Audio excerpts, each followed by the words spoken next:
Okay, good day, class. So, you're here with me again. So, we're gonna tackle about elements of poetry. So, before we start, have you read the poem Desiderata? The one I gave you yesterday. So, if you read it, be prepared because we'll have an activity. So, next one. We're gonna do an energizer first. So, if you all would be kind and find yourself a partner. So, we're gonna play 20 questions. So, does anyone know what 20 questions is? So, no one? So, here, I'm gonna explain it. 20 questions is like the Pinoy henyo that we Filipinos do. So, basically, I have here a container. So, you're gonna draw from here words, and then your partner should only ask questions answerable by yes, no, and maybe. So who wants to go first? Okay, you two. Okay, game. Is it a person? No. Is it a thing? Yes. Do you need paper with this? Yes. Do you write this? Yes. Oh my god, oh my god, oh my god, oh my god, oh my god, oh my god. Oh my god. Is it part of literature? Yes. Is it long? Maybe. Short?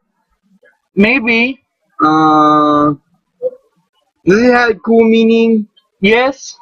Is it fun? Yes. Is it from the heart? Yes. Is it like our lesson yesterday? Maybe. Is it poetry? Yeah. Woo! So, wasn't that fun? So, moving on to the lesson. Today, we're about to tackle about the elements of the poetry. So, let's first define what is poetry. So, poetry is a form of writing that uses not only words, but also form, patterns of sound, imagery, and figurative speech. To convey a message, any poem includes some or all of these elements. So, moving on. The form, the first element of poetry. So, a poem's form is its appearance. Poems are divided into lines. Many poems, especially larger ones, may also be divided into groups of lines called stanzas. So, does anybody here know what a stanza is? Yes? That's good, but I need another answer. Yes, you. Okay, exactly. So a stanza functions like the paragraph in a story. So each one contains a single idea or takes the idea one step further. So, okay, moving on. The next form is the sound devices. So some poems are use techniques of sound such as rhythm, rhyme, and alteration. So does anybody here know familiar with those three words? So yes, you. Okay, what is rhyme? Okay, what is rhythm? And alliteration. So thank you for that. So rhythm, the pattern of beats or stresses in a poem. So poets use patterns of stressed and unstressed syllables to create a regular rhythm.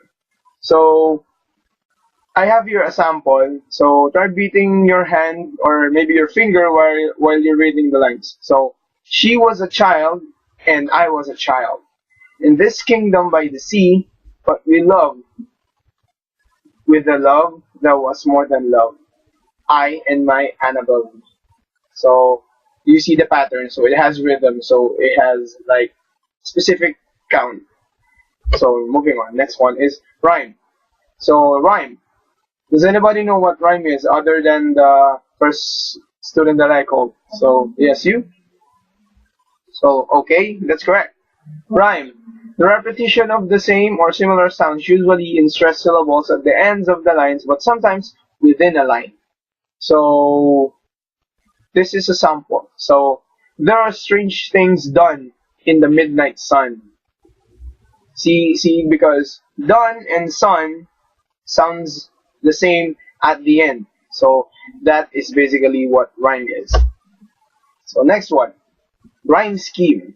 So rhyme scheme, the rhyming pattern that is created at the end of the lines of a poetry. So I have here another sample, so I would tell you the pattern. So Mary had a little lamb, its fleece as white as snow, and everywhere that Mary went, the lamb was sure to go. So we designate the sounds at the end of every line with letters. So in that excerpt, it doesn't contain a full pattern of rhymes. So we would denote it as A, B, C, and B because the second line and the fourth line both rhyme. Snow and go.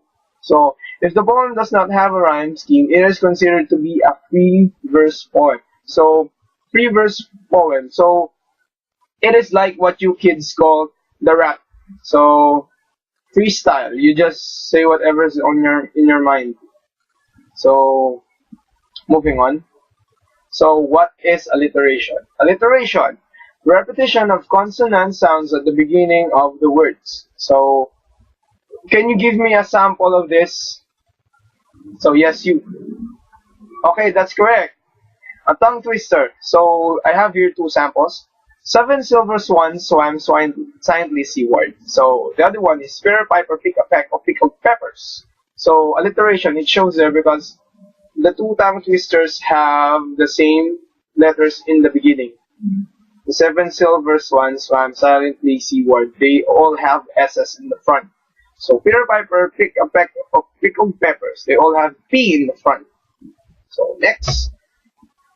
So we are moving on to the figures of speech now, which is another element of poetry. So first one is onomatopoeia. So onomatopoeia. Does anyone know what onomatopoeia is? Yes? Okay, that is exactly it. Words that are used to represent particular sounds, such as crash, bang, which is the sound of a gun or an explosion, boom, bomb exploding, zip, zap, crash, whoosh. Yeah, those are onomatopoeia. So next one, another element is the repetition. So this is a separate one from figure of speech. So repetition, the repeating of a particular sound devised to create an effect. To create emphasis, a poet may repeat words or lines within the poem. So repetition, it's like you may have noticed this in songs. They repeat words. So next one is the imagery. What does anyone have an idea what imagery is? So yes, you. Okay, that would work. So imagery. Poets use words that appeal to the reader's senses of sight, sound, touch, taste, and smell. So I have a sample here. So which senses does the following stanza appeal to? Back, he spurred like a madman, shouting curses to the sky, with the white road smoking behind him, and his rapier banished high. Brandished. Sorry. So does it appeal to your sight or maybe to your sound sensory organ? So whether whatever you choose, it's not wrong because that's how you feel. So it's correct. So next one. So going back to the figures of speech. So figures of speech are special kind of imagery. They create pictures by making comparisons. You may have encountered this in your early days studying English. So basically, this is just a review and incorporating it in teaching poetry. So first one is simile. A simile is a comparison using like or as. So I have a sample. Talk of your cold. So through the podcast, fold it stabbed like a driven nail. So as you can see, it has the word like. So next one is a metaphor. So metaphor describes one thing as if it were another. So basically